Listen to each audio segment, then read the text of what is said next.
মানিক বন্দ্যোপাধ্যায়ের লেখা গল্প পড়ব। কে বাঁচায় কে বাঁচে।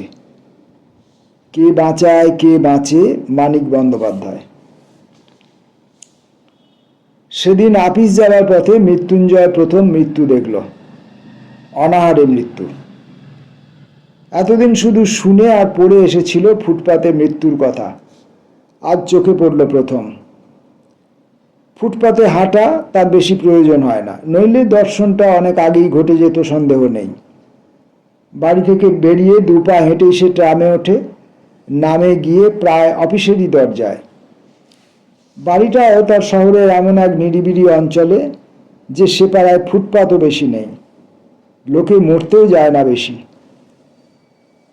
চাকর ও ছোট ভাই তার বাজার ও কেনাকাটা করে। কয়েক মিনিটে মৃত্যুঞ্জয়ের সুস্থ শরীরটা অসুস্থ হয়ে গেল। মনে আঘাত পেলে মৃত্যুঞ্জয়ের শরীরে তার প্রতিক্রিয়া হয়, মানসিক বেদনাবোধের সঙ্গে চলতে থাকে শারীরিক কষ্টবোধ। অফিসে পৌঁছে নিজের ছোট কুটিরিতে ঢুকে সে যখন ধপ করে চেয়ারে বসে পড়ল, তখন সে রীতিমতো কাবু হয়ে পড়েছে। একটু বসেই তাই উঠে গেল কল ঘরে। দরজা বন্ধ করে বাড়ি থেকে পেট ভরে যত কিছু খেয়ে এসেছিল, ভাজা, ডাল, তরকারি, মাছ, দই আর ভাত, প্রায় সব বমি করে উগরে দিল।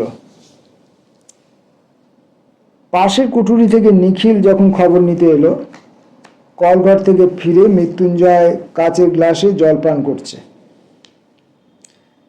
গ্লাসটা খালি করে নামিয়ে রেখে সে শূন্য দৃষ্টিতে দেয়ালের দিকে তাকিয়ে রইল। অফিসে সে আর নিখিল প্রায় সমপদস্থ, মাইনে দুজনের সমান। একটা বাড়তি দায়িত্বের জন্য মৃত্যুঞ্জয় 50 টাকা বেশি পায়। নিখিল রোগা, তীক্ষ্ণ বুদ্ধি আর একটু আলসে প্রকৃতির লোক। মৃত্যুঞ্জয় 2 বছর আগে বিয়ে করে 8 বছরে সে মোটে 2টি সন্তানের পিতা হয়েছে। সংসারে তার নাকি মন নেই, অবসর জীবনটা সে বই পড়ে আর একটা চিন্তা জগৎ গড়ে তুলে কাটিয়ে দিতে চায়। অন্য সকলের মতো মৃত্যুঞ্জয়কে সেও খুব পছন্দ করে, হয়তো মৃদু একটু অবজ্ঞার সঙ্গে ভালোবাসে। মৃত্যুঞ্জয় শুধু নিরীহ, শান্ত, দরাজ, ভালো মানুষ বলে নয়, সৎ ও সরল বলেও নয়, মানব সভ্যতার সবচেয়ে প্রাচীন ও সবচেয়ে পচা ঐতিহ্য আদর্শবাদের কল্পনা তাপস বলে। মৃত্যুঞ্জয় দুর্বল চিত্ত, ভাবপ্রবণ, আদর্শবাদী হলে কোনো কথা ছিল না। দুটো খোঁচা দিয়ে খেপিয়ে তুললেই তার মনের পুঞ্জ পুঞ্জ অন্ধকার বেরিয়ে এসে তাকে অবজ্ঞেও করে দিত। কিন্তু মৃত্যুঞ্জয়ের মানসিক ক্রিয়া প্রতিক্রিয়া স্লথ, নিস্তেজ নয়। শক্তির একটা উৎস আছে তার মধ্যে। অব্যয়কে শব্দরূপ দেবার চেষ্টায় যে শক্তি বহু ক্ষয় হয়ে গেছে মানুষের জগতে, তারই একটা অংশ। নিখিল পর্যন্ত তাই মাঝে মাঝে কাবু হয়ে যায় মৃত্যুঞ্জয়ের কাছে। মৃদু ঈর্ষার সঙ্গেই সে তখন ভাবে যে নিখিল না হয়ে মৃত্যুঞ্জয় হলে মন্দ ছিল না। মৃত্যুঞ্জয়ের রকম দেখেই নিখিল অনুমান করতে পারল বটে, একটা বড় সমস্যার সঙ্গে তার সংঘর্ষ হয়েছে এবং সারশিতে আটকানো মৌমাছির মতো সে মাথা খুঁজছে সেই স্বচ্ছ সমস্যার অকারণ, অর্থহীন, অনুচিত কাঠিন্যে। কি হলো হে তোমার? নিখিল সন্তর্পণে প্রশ্ন করল। মরে গেল, না খেয়ে মরে গেল। আনমনে অর্ধভাষণে যেন আর্তনাদ করে উঠল মৃত্যুঞ্জয়। আরো কয়েকটি প্রশ্ন করে নিখিলের মনে হলো মৃত্যুঞ্জয়ের ভিতরটা সে পরিষ্কার দেখতে পাচ্ছে।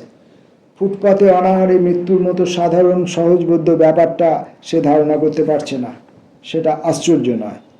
সে একসঙ্গে পাহাড় প্রমাণ মাল মশলা ঢোকাবার চেষ্টা করেছে তার ক্ষুদ্র ধারণা শক্তির থলিটিতে।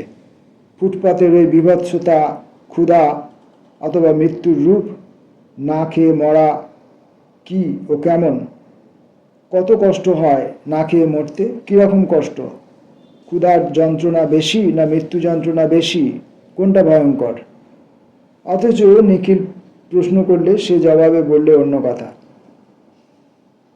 ভাবছি আমি বেঁচে থাকতে যে লোকটা না খেয়ে মরে গেল, অপরাধের প্রায়শ্চিত্ত কি? জেনে শুনেও এতকাল 4 বেলা করে খেয়েছি পেট ভরে, যথেষ্ট রিলিফ ওয়ার্ক হচ্ছে না লোকের অভাবে। আর এদিকে ভেবে পাই না কি করে সময় কাটাবো। ধিক, শতধিক আমাকে। মৃত্যুঞ্জয়ের চোখ ছলছল করছে। নিখিল চুপ করে থাকে। দরদের চেয়ে ছোঁয়াচে কিছু নেই এ জগতে। নিখিলের মনটাও খারাপ হয়ে যায়। দেশের সমস্ত দরদ পুঞ্জীভূত করে ঢাললেও এ আগুন নিভবে না ক্ষুধার। অন্যের বদলে বরং সমিধে পরিণত হয়ে যাবে। ভিক্ষা দেওয়ার মতো অস্বাভাবিক পাপ যদি আজও পূর্ণ হয়ে থাকে, জীবন ধারণের অন্যে মানুষের দাবি জন্মাবে কিসে? রূঢ় বাস্তব নিয়মকে উল্টে মধুর আধ্যাত্মিক নীতি করা যায়, কিন্তু সেটা হয় অনিয়ম। চিতার আগুনে যত কোটি মড়াই এ পর্যন্ত পোড়ানো হয়ে থাকে, পৃথিবীর সমস্ত জ্যান্ত মানুষগুলিকে চিতায় তুলে দিলে আগুন তাদেরও পুড়িয়ে ছাই করে দেবে। বিক্ষুব্ধ চিত্তে এই সব কথা ভাবতে ভাবতে নিখিল সংবাদপত্রটি তুলে নিল। চোখ বুলিয়ে যেতে যেতে নজরে পড়ল ভালোভাবে সদ্গতির ব্যবস্থা করে গোটা 20 মৃতদেহকে স্বর্গে পাঠানো হয়নি বলে এক স্থানে তীক্ষ্ণদার হাহুতাশ করা মন্তব্য করা হয়েছে। কদিন পরেই মাইনের তারিখ এলো। নিখিলকে প্রতি মাসে 3 জায়গায় কিছু টাকা পাঠাতে হয়। মানি অর্ডারের ফর্ম আনিয়ে কলম ধরে সে ভেবে ঠিক করবার চেষ্টা করছে 3টি সাহায্যই একবার 5 টাকা করে কমিয়ে দেবে কিনা। মৃত্যুঞ্জয় ঘরে এসে বসল। সেদিনের পর থেকে মৃত্যুঞ্জয়ের মুখ বিষণ্ণ গম্ভীর হয়ে আছে। নিখিলের সঙ্গেও বেশি কথা বলেনি। একটা কাজ করে দিতে হবে ভাই। মৃত্যুঞ্জয় একতারা নোট নিখিলের সামনে রাখলো। টাকাটা কোনো রিলিফ ফান্ডে দিয়ে আসতে হবে। আমি কেন? আমি পারবো না। নিখিল ধীরে ধীরে টাকাটা গুনল। সমস্ত মাইনেটা? হ্যাঁ। বাড়িতে তোর 9 জন লোক, মাইনের টাকায় মাস চলে না? প্রতি মাসে ধার করছিস। তা হোক, আমায় কিছু একটা করতেই হবে ভাই। রাতে ঘুম হয় না, খেতে বসলে খেতে পারি না, একবেলা খাওয়া ছেড়ে দিয়েছি। আমার আর টুনুর মার একবেলার ভাত বিলিয়ে দিই। নিখিল একদৃষ্টিতে তাকিয়ে থাকে। জ্বর হলে যেমন দেখায়, মৃত্যুঞ্জয়ের গোলগাল মুখখানা তেমন থমথম করছে, ভেতরে সে ফুটছে, সন্দেহ নেই। টুনুর মার যা স্বাস্থ্য, একবেলা খেয়ে দিন 15-20 টিকতে পারবে? মন্তব্য শুনে মৃত্যুঞ্জয় ঝাঁঝিয়ে উঠল। আমি কি করব? কত বলেছি, কত বুঝিয়েছি, কথা শুনবে না। আমি না খেলে উনিও খাবেন না। এ অন্যায় নয়? অত্যাচার নয়? মরে তো মরবে না খেয়ে। নিখিল ভাবছিল বন্ধুকে বুঝিয়ে বলবে, এভাবে দেশের লোককে বাঁচানো যায় না। যে অন্ন পাওয়া যাচ্ছে সে অন্ন তো পেটে যাবেই কারো না কারো। যে রিলিফ চলছে তা শুধু একজনের বদলে আরেকজনকে খাওয়ানো। এতে শুধু আড়ালে যারা মরছে তাদের মরতে দিয়ে চোখের সামনে যারা মরছে তাদের কয়েকজনকে বাঁচানোর চেষ্টা করার সান্ত্বনা। কিন্তু এসব কোনো কথাই সে বলতে পারল না, গলায় আটকে গেল। সে শুধু বলল, ভুঁড়ি ভোজটা অন্যায়, কিন্তু না খেয়ে মরাটা উচিত নয় ভাই। আমি কেটে ছেটে যতদূর সম্ভব খাওয়া কমিয়ে দিয়েছি। বেঁচে থাকতে যতটুকু দরকার খাই, এবং দেশের সমস্ত লোক মরে গেলেও যদি সেইটুকু সংগ্রহ করার ক্ষমতা থাকে কাউকে না দিয়ে, আমি নিজেই তা খাবো। নীতি ধর্মের দিক থেকে বলছি না, সমাজ ধর্মের দিক থেকে বিচার করলে 10 জনকে খুন করার চেয়ে নিজেকে না খাইয়ে মরা বড় পাপ। ওটা পাশবিক স্বার্থপরতা। কিন্তু যারা না খেয়ে মরছে তাদের যদি এই স্বার্থপরতা থাকতো, 1 কাপ অখাদ্য গ্রুয়েল দেওয়ার বদলে তাদের যদি স্বার্থপর করে তোলা হতো, অন্ন থাকতে বাংলায় না খেয়ে কেউ মরতো না। তা সে অন্ন 1000 মাইল দূরেই থাক, আর 31টা তালা লাগানো গুদামেই থাক।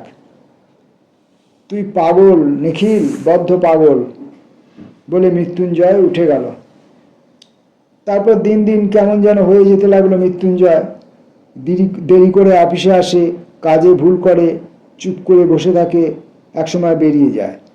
বাড়িতে তাকে পাওয়া যায় না। শহরের আদি অন্তহীন ফুটপাত ধরে সে ঘুরে বেড়ায়।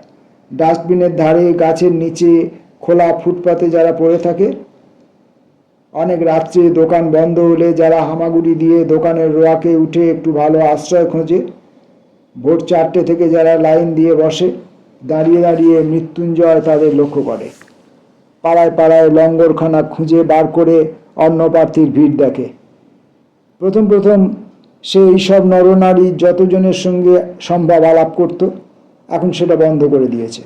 সকলে এক কথাই বলে, ভাষা ও বলার ভঙ্গি পর্যন্ত তাদের এক ধাঁচের। নেশায় আচ্ছন্ন অর্ধচেতন মানুষের প্যানপ্যানানির মতো ঝিমানো সুরে সেই এক ভাগ্যের কথা, দুঃখের কাহিনী। কারো মুখে নালিশ নেই, কারো মনে প্রতিবাদ নেই। কোথা থেকে কিভাবে কেমন করে সব ওলট পালট হয়ে গেল তারা জানেনি, বোঝেনি, কিন্তু মেনে নিয়েছে। মৃত্যুঞ্জয়ের বাড়ির অবস্থা শোচনীয়।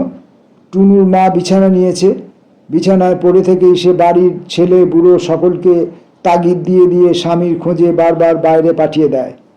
কিন্তু এই বিরাট শহরের কোথায় আগন্তুক মানুষের কোন জঞ্জালের মধ্যে তারা তাকে খুঁজে বার করবে? কিছুক্ষণ বাইরে কাটিয়ে তারা ফিরে আসে। টুনুর মাকে মিথ্যে করে বলে যে মৃত্যুঞ্জয় আসছে, খানিক পরেই আসছে। খবর দিয়ে বাড়ির সকলে কেউ গম্ভীর, কেউ কাঁদো কাঁদো মুখ করে বসে থাকে। ছেলে মেয়েগুলি অনাদরে, অবহেলায়, ক্ষুধায়, জ্বালায় চেঁচিয়ে কাঁদে। নিখিলকে বারবার আসতে হয়। টুনুর মা তাকে সকাতর অনুরোধ জানায় সে যেন একটু নজর রাখে মৃত্যুঞ্জয়ের দিকে, একটু যেন সে থাকে সঙ্গে তার। নিখিল বলে, আপনি যদি সুস্থ হয়ে উঠে ঘরের দিকে তাকান তাহলে যতক্ষণ পারি সঙ্গে থাকব, নইলে নয়। টুনুর মা বলে, উঠতে পারলে আমিই তো ওর সঙ্গে ঘুরতাম ঠাকুরপো। ঘুরতেন? নিশ্চয়। ওর সঙ্গে থেকে থেকে আমিও অনেকটা ওর মতোই হয়ে পড়েছি। উনি পাগল হয়ে যাচ্ছে, আমারও মনে হচ্ছে যেন পাগল হয়ে যাব। ছেলে মেয়েগুলির জন্য সত্যি আমার ভাবনা হয় না। কেবলই মনে পড়ে ফুটপাতের ওই লোকগুলির কথা, আমাকে 2-3 দিন সঙ্গে করে নিয়ে গিয়েছিলেন না। অনেকক্ষণ চুপ করে থেকে টুনুর মা আবার বলে, আচ্ছা কিছু কি করা যায় না? এই ভাবনাতেই ওর মাথাটা খারাপ হয়ে যাচ্ছে। কেমন একটা ধারণা জন্মেছে, যথাসর্বস্ব দান করলেও যদি কিছুই ভালো করতে পারবেন না। দারুণ একটা হতাশা জন্মেছে মনে, একেবারে মুছড়ে যাচ্ছে দিনকে দিন। নিখিল শোনে, আর তো আর মুখ কালি হয়ে যায়। মৃত্যুঞ্জয় অফিসে যায় না।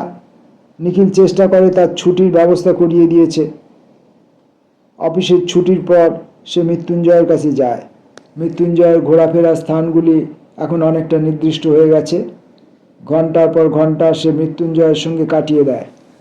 ঘুরিয়ে ফিরিয়ে নানাভাবে তাকে উল্টো কথা শোনায়, নিজের আগেকার যুক্তিতর্কগুলি নিজেই খণ্ড খণ্ড করে দেয়। মৃত্যুঞ্জয় শোনে, কিন্তু তার চোখ দেখেই টের পাওয়া যায় যে কথার মানে সে আর বুঝতে পারছে না।